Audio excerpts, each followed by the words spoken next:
اللہ تعالیٰ نے قرآن مجید میں رمضان کے روزوں کے ساتھ دعا کا تذکرہ کیا. وَإِذَا سَأَلَكَ عِبَادِي عَنِّي فَإِنِّي قَرِيبٌ. فرمایا کہ اے نبی آپ ان سے یہ کہہ دیجئے کہ جب میرے بندے میرے بارے میں پوچھیں تو آپ ان کو بتا دیں کہ میں تمہارے قریب ہوں. اجیب دعوت الداعی اذا دعان. جب کوئی مجھے پکارتا ہے تو میں اس کی دعوت کا، اس کی دعا کا جواب دیتا ہوں. دعا اور رمضان یہ دونوں ساتھ ساتھ ہیں. جہاں اور دیگر معاملات میں ہمارے اندر کمی واقع ہوئی ہے، دین کے معاملات میں، نماز میں، روزے میں، تلاوت میں، وہیں ایک بہت بڑی عبادت ہے دعا. اس میں بھی لوگ پیچھے ہٹ گئے ہیں. اور شیطان کی کوشش یہ ہوتی ہے کہ وہ آپ کو کوئی دوسرا آلٹرنیٹ دیتا ہے تاکہ آپ اصل کو چھوڑ کر اس متبادل میں مشغول ہو جائیں. کیونکہ اگر آپ کے پاس آلٹرنیٹ نہیں ہوگا تو پھر آپ اسی اصل پہ قائم رہو گے. حکومت جب کوئی سڑک بناتی ہے، بلکہ پہلے سے جو سڑک ہے اس میں ریپیئرنگ کا کام کرتی ہے، تو لوگوں کو متبادل راستہ دیتی ہے. لکھا ہوتا ہے نا کہ آگے کام ہو رہا ہے، ہم معذرت خواہ ہیں، متبادل راستہ. وہ کچے میں ہوتا ہے متبادل، وہاں آپ اتار کے تھوڑا سا آگے ٹرن ماریں گے تو دوبارہ ہائی وے پہ چڑھ جائیں گے آپ. یہ متبادل راستہ گورنمنٹ کیوں دیتی ہے؟ اس لیے کہ نہیں دیں گے نا تو ایسا نہیں ہوگا کہ لوگ وہاں کھڑے رہیں قیامت تک کہ آگے چونکہ سڑک پہ کام ہو رہا ہے، یا لوگ واپس چلے جائیں. ایسا بھی نہیں ہوگا. واپس جانا شروع کریں، اتنی لمبی ٹریفک کی لائن لگ جائے گی، پھر آپ 2 گھنٹے کا سفر کر چکے ہیں تو واپس کون مڑے گا بھائی؟ نتیجہ یہی ہوگا کہ اسی ریپیئرنگ والے راستے پر ہی لوگ گاڑیاں لے کے چڑھ جائیں گے.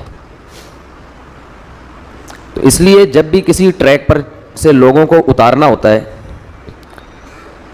تو اس کا طریقہ یہ ہوتا ہے کہ دوسرا متبادل راستہ دیا جائے ان کو.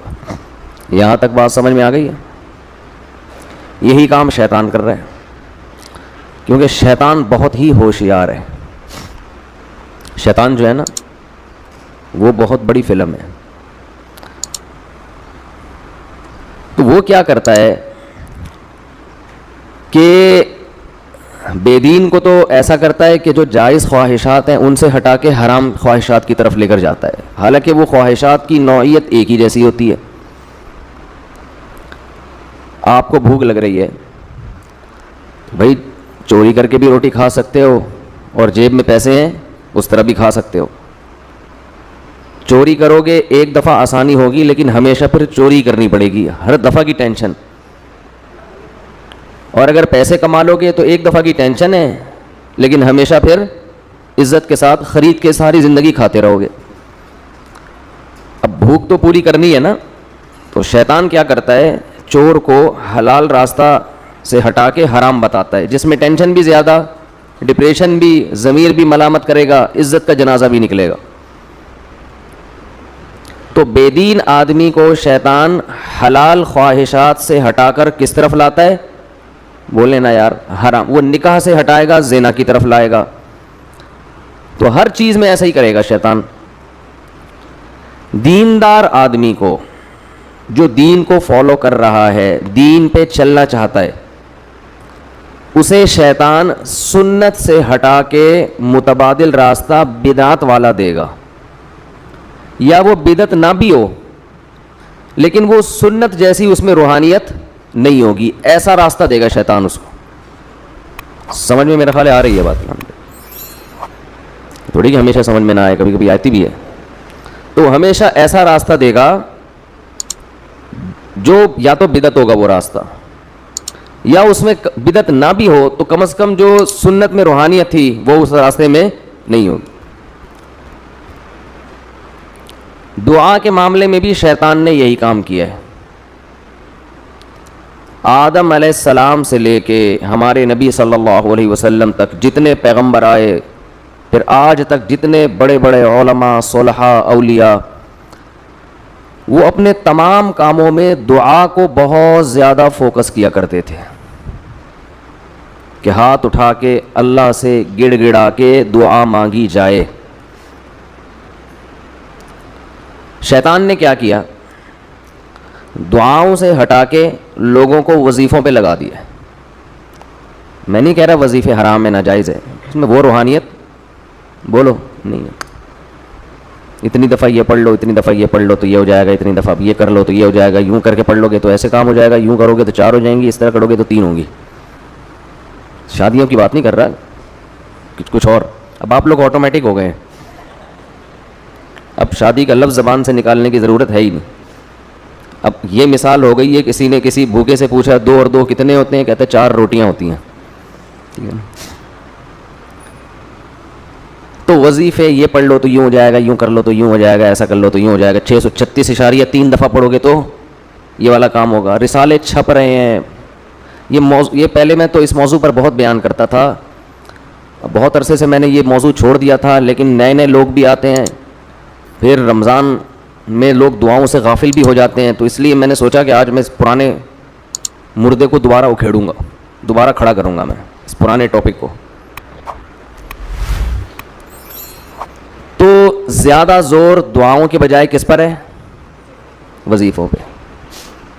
نظر آتے ہیں لوگ، کوئی فجر کے بعد بیٹھے ہوئے اللہ اللہ کر رہے، آدمی کہتے ہیں یار ماشاءاللہ ابھی قیامت قریب نہیں ہے، اتنے نیک لوگ دنیا میں ہیں جو اللہ کو راضی کرنے کے لیے اللہ کا نام لیتے ہیں۔ جب آپ تہ میں جاؤ گے تو پتہ چلے گا کسی نے یہ وظیفہ بتایا ہے، اتنی دفعہ یہ پڑھو، فلاں کام کے لیے بتایا ہے۔ جیسے ہی کام ہوگا یہ بندہ مارکیٹ سے شارٹ ہو جائے گا۔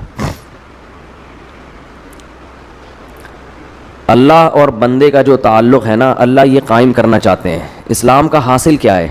خلاصہ کیا ہے؟ انسان کا تعلق ہو جائے کس کے ساتھ؟ اپنے رب کے ساتھ۔ یہ تعلق جتنا دعا سے ہوتا ہے اتنا دنیا میں کسی چیز سے نہیں ہوتا۔ براہ راست آپ اللہ سے خطاب کر رہے ہوتے اس میں۔ تو شیطان نے کیا کیا؟ دعاؤں سے ہٹا کے کس میں لگا دیا؟ وظیفوں میں۔ وہ بھی دعا ہی ہوتی ہے وظیفہ بھی، لیکن اس میں جذبہ دعا والا نہیں ہوتا، وہ پڑھا جاتا ہے، مانگا نہیں جاتا۔ کہتے ہیں کتنا وظیفہ پڑھ لیا، دعا میں یہ نہیں کہتے کتنی پڑھ لی، کتنی مانگ لی، یہ بہت بڑا فرق ہے۔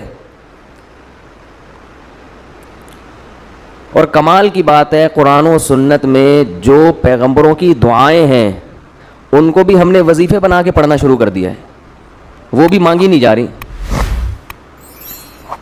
یونس علیہ السلام اللہ کی اجازت کے بغیر اپنی قوم کو چھوڑ کے نکل گئے، اللہ کی طرف سے آپ کو تنبیہ ہوئی، سمندر میں ڈالے گئے، مچھلی نے آپ کو نگل لیا۔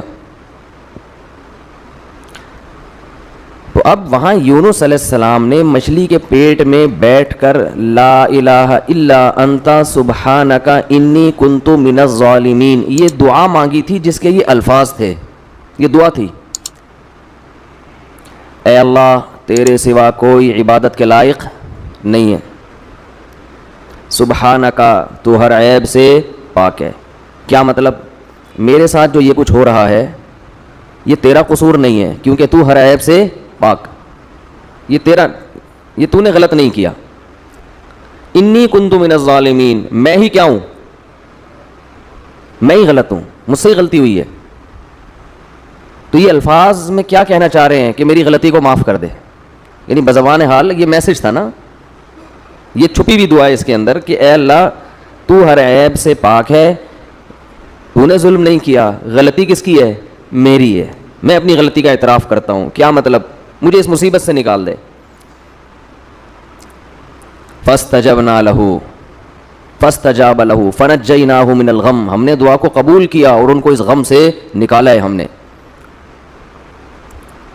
ہونا یہ چاہیے کہ ہمیں جب کوئی غم ہو تو ہم بھی یہ دعا مانگیں جو یونس علیہ السلام نے مانگی تھی، اے اللہ یہ جو مجھ پر مصیبت آئی ہے تیرا قصور نہیں ہے، میں خطاوار ہوں۔ یہی دعا پڑھنی چاہیے نا، مانگنی چاہیے۔ اب دیکھو میرے منہ سے بھی پڑھ نہیں نکل رہا ہے،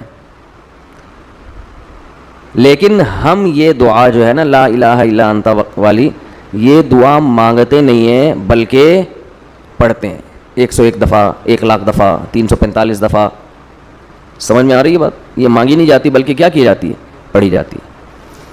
جب پڑھی جاتی ہے تو مخصوص دانوں پہ ایک خاص مقدار کو مکمل کرنا ہوتا ہے. اس میں یہ جذبہ ہی نہیں ہوتا کہ مجھ سے کوئی غلطی ہوئی ہے، تجھ سے نہیں ہوئی ہے، مجھ سے ہوئی ہے، میں اس غلطی کی تلافی کرتا ہوں، آئندہ نہیں کروں گا. ایسا کسی کی کھوپڑی میں تصور بھی بول دے کیوں نہیں بھائی، نہیں ہوتا. تو قرآن اس سے آپ کو اس دعا کے ذریعے جو بتانا چاہ رہا ہے، جو ذہن بنانا چاہ رہا ہے، جو سوچ آپ کے ذہن میں اتارنا چاہ رہا ہے، وہ سوچ بنتی نہیں ہے. سمجھتے ہو کہ نہیں سمجھتے؟ ہاں جلیبیاں مل جائیں گی اس کے بعد آپ کو، کیونکہ ہم بچپن میں یہ وظیفہ پڑھنے مسجد میں جایا کرتے تھے، ورد ہوتا تھا آیت کریمہ کا 5 لاکھ بار اور پتہ نہیں 2 لاکھ بار. تو وہ دانے لا کے بوریوں کی بوری مسجد میں بچھائی جاتی تھی، تو اعلان ہوتا تھا تو سارے محلے کے بچے مسجد میں ہم سمیت پہنچ جایا کرتے تھے. اس کے بعد جو گرم گرم جلیبیاں ملتی تھیں ان کی لذت اب تک زبان پہ محسوس ہوتی ہے. وہ جلیبیوں کا مزہ اب کہیں بھی نہیں آیا. ایسی گرم پتہ نہیں کہاں سے بنوا کے لا، مزہ بہت آتا تھا. جلیبی اگر گرم گرم ہو نا تو اس کا اپنا ہی مزہ ہے. کھا لیا کریں کبھی اپنے خرچے پہ. گوروں کو یہ سہولتیں ان کو کیا پتا ہے یار دودھ جلیبی کیا ہوتی ہے، جلیبی کیا. تو پیزا بس برگر 2-4 چیزیں ہی ہیں. کھانے کے جو چٹخارے ہندوستانیوں نے لیے ہیں نا، ہندوستانی اور پاکستانی، یہ چٹخارے آپ کو دنیا میں کہیں نظر نہیں آئیں گے. اور اب گورے بھی انہی کھانوں کے عادی ہو رہے ہیں. جب سے پاکستانی لوگ دنیا میں گئے ہیں نا، انڈین پاکستانی، تو گوروں کو بھی انہوں نے انہی چٹخاروں کا عادی بنا دیا. تو خیر، تو یونس علیہ السلام نے فنادا فی الظلمات، رات کے اندھیروں میں اللہ کو پکارا، سمندر کے اندھیرا، مچھلی کا پیٹ کا اندھیرا. زکریہ علیہ السلام کو اولاد نہیں ملی، بیوی بوڑھی ہو گئی، خود بھی بوڑھے ہو گئے، ساری زندگی اللہ سے دعا مانگتے رہے اولاد دے دے، اولاد دے دے، اولاد دے دے. رب لا تذرنی فردا وانت خیر الوارثین، اے اللہ مجھے اکیلا مت چھوڑ، مجھے تنہا مت چھوڑ، مجھے اولاد چاہیے. فاستجبنا لہ، قرآن کہتا ہے ہم نے آپ کی دعا کو قبول کیا. آج جس کی اولاد نہیں ہوتی وہ یہ دعا مانگتا نہیں ہے بلکہ 101 دفعہ پڑھتا ہے. سمجھ میں آ رہی ہے بات؟ تو اللہ سے دعا کا تعلق قائم کرنا چاہیے ہمیں. سب سے مضبوط بندے اور اللہ کا جو ریلیشن ہے نا، یہ دعا کے علاوہ کسی چیز سے نہیں بنتا. لیکن جو کام سب سے مقدس ہوتا ہے اس شیطان رکاوٹ بھی سب سے زیادہ بولو اسی میں ڈالتا ہے. شیطان آپ کو کسی عبادت سے اتنا نہیں روکے گا جتنا آپ کو دعا مانگنے سے روکے گا. آپ حیران ہوں گے کہ میں کیسی باتیں کر رہا ہوں. شیطان تو دعا مانگنے سے بالکل نہیں روکتا. ہاتھ اٹھاؤ، دعا مانگو، یوں کرو، صلی اللہ تعالیٰ علی خیر خلقی برحمتک یا ارحم الراحمین، پتلی گلی سے نکل لو. صبح شام 25 دفعہ مانگ رہے ہیں. مسجدوں میں بھی مانگتے ہیں، امام 23ویں رات میں بھی ہوتا ہے، ہول سیل کے حساب سے دعائیں چل رہی ہیں. اور ہم کہہ رہے ہیں کہ شیطان آپ کو جتنا دعا سے روکے گا اتنا کسی اور کام سے. شیطان کیا کرتا ہے؟ دعاؤں سے ہٹا کے کہاں لگا دیا؟ وظیفہ، یہ پڑھ لو اتنی دفعہ، یہ پڑھ لو، یہ پڑھ لو. ہاں تو میں یہ کر رہا تھا کہ جتنا دعا سے اللہ کا قرب ملتا ہے، تعلق بنتا ہے، اتنا کسی اور عبادت سے نہیں بنتا. تو شیطان سب سے زیادہ رکاوٹ جو ڈالتا ہے نا وہ دعا میں ڈالتا ہے. دعا نہیں مانگنے دو اس کو. تو میں کہہ رہا تھا آپ کہیں گے کہ اتنے تو مانگی جاتی ہیں دعائیں صبح و شام. اصل میں یہی مسئلہ ہے، مانگی نہیں جا رہی، پڑھی جا رہی ہیں. مانگی بولو نہیں جا رہی، پڑھی جا رہی ہیں. مانگنے کا اسٹائل وہ ہوتا ہے جو بھیکاری آپ سے جب بھیک مانگتا ہے. دیکھو نا مسجدوں میں کیسے کھڑے ہو کے مانگ رہے ہوتے ہیں، کیسی پہلے تمہید باندھتا ہے. وہ تمام حضرات سے گزارش ہے 2 منٹ کے لیے میری بات سن لیں. سب کو اپنی طرف متوجہ کرے گا، پھر رونا شروع کر دے گا. حالانکہ زیادہ تر فراڈ ہی ہوتا ہے اس میں. تو فراڈ اتنا اچھا ہے تو سچی مچی کا جو بھیکاری ہوگا وہ کیسا ہوگا آپ خود اندازہ لگاؤ. جب فراڈی اس اسٹائل سے مانگتے ہیں کہ آدمی کو لگتا ہے یہ بالکل حقیقت میں مستحق ہے تو جو واقعی مستحق ہے اس کا اسٹائل کیسا ہوگا؟ یہ جو اکثر بھکاری ہوتے ہیں نا، میں نہیں کہہ رہا 100%، اکثر ان میں فراڈی ہوتے ہیں. اکثر کیا ہوتے ہیں؟ اور رمضان میں تو پورا ایک ٹولے آتے ہیں ان کے، ٹھیکے دیے جاتے ہیں تو اس محلے سے، اور ان کے علاقے بکتے ہیں، چوک بکتے ہیں. یہ جو کیا کہتے ہیں اس کو یار، راؤنڈ اباؤٹ جو ہوتے ہیں نا اکثر، چورنگیاں، یہ بکتی ہیں بھکاریوں کی. لیکن آپ مانگنے کا اسٹائل دیکھو بھکاری کا، وہ یہ نہیں کہے گا آپ کے منہ پہ آ کے لا الہ الا انت سبحانک انی کنت من الظالمین، چھو، یہ نہیں کرے گا. وہ اس کی روح کو سمجھتا ہے، لا الہ الا انت سبحانک. وہ ایسا آپ کو روئے گا. وہ تو ہم اتنے بھکاری فراڈی دیکھ دیکھ کے اب اثر ہم پہ ختم ہو گیا ہے نا ٹھیک ہے نا. لیکن وہ مانگنے میں کمی نہیں کرتا، وہ ایسے اسٹائل سے مانگے گا کہ آپ کا دل چاہے گا کچھ نہ کچھ تو دو اس کو. ہمارے ایک دوست نے اپنا واقعہ سنایا. وہ بھکاریوں کو دیتے نہیں تھے. کہہ رہے میں گاڑی میں جا رہا ہوں، کہیں سگنل پہ گاڑی روکی ہے تو ایک بھکاری آ گیا میرے پیچھے، یار دے دو بھائی، کچھ تو دے دو یار، اللہ کا واسطہ. میں نے کہا اس کو ہٹایا، وہ اتنا چپک گیا کہ میں نے 50 روپے نکالے، یہ یار جان چھوڑ میری. لیکن وہ کہتا ہے مجھے اس سے ایک عبرت ہوئی. وہ کہتا ہے مجھ سے ایک گناہ ہو گیا تھا، تو اسی دن میں نے اس گناہ سے توبہ کی، اور توبہ میں اللہ کو یہ کہا کہ اللہ میں معافی کا مستحق نہیں ہوں، کیونکہ میں پہلے بھی توبہ کر چکا ہوں، بار بار توڑ رہا ہوں، مستحق نہیں ہوں. لیکن کہہ رہے میں نے اتنی دیر دعا مانگی، میں نے کہا اے اللہ وہ بیکاری مستحق نہیں تھا، جان چھڑانے کے لیے میں نے اس کو 50 روپے پکڑا دیے. تو مجھ سے زیادہ سخی ہے، تو بھی کہہ یہ کب سے مانگ رہا ہے، کب سے پیچھے پڑا ہوا ہے، چل معاف کیا جا. تو کہہ رہے میں نے اتنی دعائیں مانگی، ہدایت کی بھی اور رزق میں برکت کی بھی، اور واسطے سارے اسی بھکاری کے اللہ کو دے رہا تھا کہ اللہ وہ فراڈی تھا، دے دیا، میں بھی فراڈی ہوں ٹھیک ہے نا. نہ مجھے مانگنا آتا ہے، نہ میرے پاس کوئی عمل ہے، 2 نمبر آدمی ہوں، بس دے دے، مستحق نہیں ہوں پھر بھی دے دے. تو دعا یہ دعا تھی. اٹ از کالڈ کیا ہے؟ اٹ از کالڈ دعا. یہ جو پہلی دفعہ میرا خیال ہے اس بندے نے دعا مانگی ہوگی. تو یہ تو نمازوں کے بعد سب مانگ رہے ہیں. امام نے آج کل دعاؤں کی سیٹنگ کیا چل رہی ہے، امام صاحب نے جب تکبیر کی نا امام صاحب نے، تو آٹومیٹک سسٹم نمازیوں کا شروع ہو گیا. نمازی سارے خود بخود روبوٹ کی طرح ہاتھ جا رہے ہیں، پھر کھڑے ہو جاتے ہیں. اس کے بعد سلام پھیر کے یاد آتا ہے اچانک یہ ہوا کیا ہے، درمیان میں گم. وہ ایک آدمی نے، امام صاحب نے 4 کے بجائے 3 رکعتوں پہ سلام پھیر دیا. پوری مسجد میں کسی نے بھی سبحان اللہ نہیں کہا. پیچھے 8ویں صف میں ایک آدمی نے کہا سبحان اللہ. امام نے کہا یار پورے نمازیوں میں سے تو کسی کو پتہ نہیں چلا، تجھے کیسے پتہ چل گیا کہ میں نے 3 پڑھی ہیں؟ وہ کہتے ہیں میری 4 دکانیں ہیں، 4 رکعتوں میں 4 کا حساب ہوتا ہے. آج 3 کے بعد ہی سلام کی آواز آ گئی تو مجھے لگا کہ 1 رکعت امام صاحب پی گئے.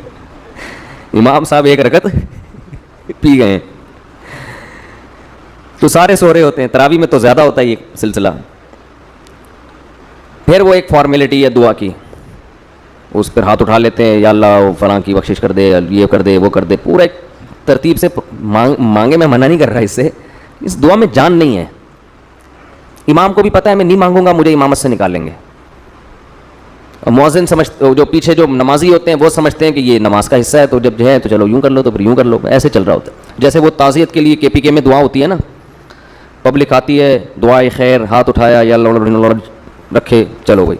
پھر دوسرا آیا دعائے خیر اللہ، کچھ بھی وہ ان کی پشتوں میں کچھ الفاظ چل رہے ہوتے ہیں، اس طرح ماشی انڈی والا خا دے دغت ہو دگڑے، چلو جی ختم ہو گیا. پھر دوسرا تو ان کو مردے کے، اکثر لوگوں کو مردے کے بخشوانے سے کوئی تعلق نہیں ہوتا. ان کو تو ایک لواحقین کو دکھانا ہے کہ ہم بھی کیا کر رہے ہیں، تمہاری میت کے، تمہارے غم میں تمہارے ساتھ برابر کے شریک ہیں. تو وہ دعا تھوڑی ہے. دعا تو وہ ہوتی ہے جو آپ بیٹھ کے پھر مانگیں، اللہ میرے باپ کا انتقال ہو گیا، میری ماں کا انتقال ہو گیا، اے اللہ اسے قبر کے عذاب سے بچا، اس کے گناہوں کو معاف کر، جو ابراہیم علیہ السلام مانگتے تھے. تو شیطان یہاں سب سے زیادہ رکاوٹ ڈالتا ہے. ایک رکاوٹ تو ایسے کہ وہ وظیفے لے آیا، آپ کو دعا سے ہٹا کے کہاں لے گیا؟ وظیفوں کی طرف. اب آپ سارا اس کو فوکس کر رہے ہیں. دوسرا کام شیطان یہ کرتا ہے کہ وہ دل جمعی سے دعا نہیں مانگنے دیتا. حدیث میں آتا ہے کہ اللہ تعالیٰ ظاہر قلب سے دعا قبول نہیں کرتے. ظاہر قلب کا مطلب اوپر اوپر سے, آپ کا دل خود ہی حاضر نہیں ہے, تو یہ دعائیں قبول نہیں ہوتی, دل ہی حاضر نہیں ہے آپ کا. اللہ کہتے ہیں جب اس کو خود دلچسپی نہیں ہے بھائی, یہ خود اپنے عمل کو اہمیت نہیں دے رہا, تو میں کیسے اہمیت دوں؟ یہ ایسے جیسے آپ کسی سیٹ سے 1 کروڑ روپے قرضہ مانگنے گئے. اب 1 کروڑ روپے جب آپ قرضہ مانگو یا بھیک مانگو تو ایسے نہیں ہوگا کہ آپ کھڑے کھڑے جا کے اس کو پکڑ کے بولے یار 1 کروڑ روپے ہیں تو دے دو, نہیں ہے چلو رہنے دو, ایسا نہیں ہوگا. وہ کہے گا یہ اس کی نظر میں اس کی ویلیو نہیں ہے, تو میں اتنی بڑی رقم اس کو کیوں دے دوں بھائی؟ تو اس کے لیے آپ کیسی تمہید باندھو گے, سر میں آپ سے ملنا چاہتا ہوں, کام ہے, 6 آدمیوں کو اور بھی لے جاؤ گے سفارشی بنا کے, بہت پھر رو گے تو آنسو بہاؤ گے, ضرورت ہے, یہ ہے وہ ہے. تو جب اللہ سے ایسے دعا مانگی جاتی ہے نا کہ دماغ کہیں اور ہو اور ایک فارمیلٹی کے طور پر دعا کے کلمات زبان سے نکل رہے ہوں, تو اللہ کہتے ہیں اس کے دل میں اپنی دعا کی خود ہی ویلیو نہیں ہے, اس کو خود ہی نہیں پتا کس سے بات کر رہا ہوں, کیا مانگ رہا ہوں, تو پھر اللہ بھی قبول نہیں کرتے, اللہ مستغنی ہے. تو شیطان دوسرا وار یہ کرتا ہے کہ دعا میں آپ کو دل لگانے نہیں دیتا. اچھا, اس کا علاج بھی میں شیطان کا وار اور ساتھ ساتھ اس کا علاج بھی بتاتا رہوں تو پھر ذرا اچھی بات ہو جائے گی نا. پہلا کام شیطان نے کیا کیا تھا, وظیفوں پہ لگا دیا. تو اس کا حل یہ کہ وظیفوں کو اتنا فوکس نہ کرو, کس کو فوکس کرو؟ دعا کو زیادہ.